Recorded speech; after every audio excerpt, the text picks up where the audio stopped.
ang natitirang Philippine regular holiday ngayong 2019. Yung mga natitirang holidays sa Pilipinas ngayong 2019. Regular holiday kasi merong mga special. Ang electric lang yan. May keso. may ice cream.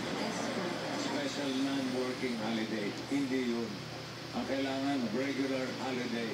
Ngayong 2019, yung mga natitira pa. Baba ka na to. Ikibaba mo na yan. Good luck, Tama Jenny. ba, boss? Ganyan ka baba. Yan. Ganyan. Yan. Okay? Tandaan mo, 50 seconds lang to cottage wire. If you're ready. And cut it. Go. Ano-ano pa mga days ang natitirang Philippine regular holiday ngayong 2019? Choose a color. Okay. Bilis, bilis. Bilis. Putulin mo. Putulin mo. Putulin mo. Blue. Blue.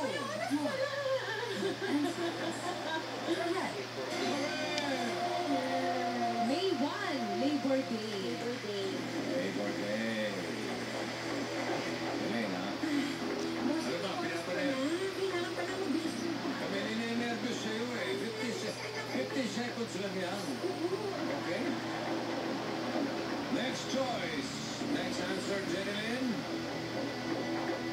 Natitirang holiday ngayong 2019. Got it. Yellow. Yellow. June 12. 1. Your answer is correct. June 12 yan po ay ang Philippine Independence Day. June 12. Dalawa na lang. Okay. Susunod na date. Anong gusto mong putulin? Ready? And cut it! Choose for 3. 3, 2, 1. Your answer is Ano sinagot? November 1.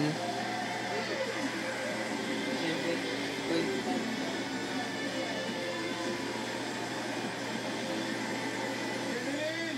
Ano ba yun? Ano ba pinili? November 1. November 1. Hindi ba regular holiday yun? Bumerang? Hindi po, Mr. Po. Di ba? Ah. Special po siya. Special ba Special yun? All Saints Day. Special non-working holiday. Talaga? Oo. Ano yung mga tama? August 26 po, National Heroes Day. At At saka December 25 ang Pasko po, Christmas Day. Bakit ganun? Teka. Patulayan mo nga nagpapaselfie rito. Bakit? Wala kayong takas, Mr. Po.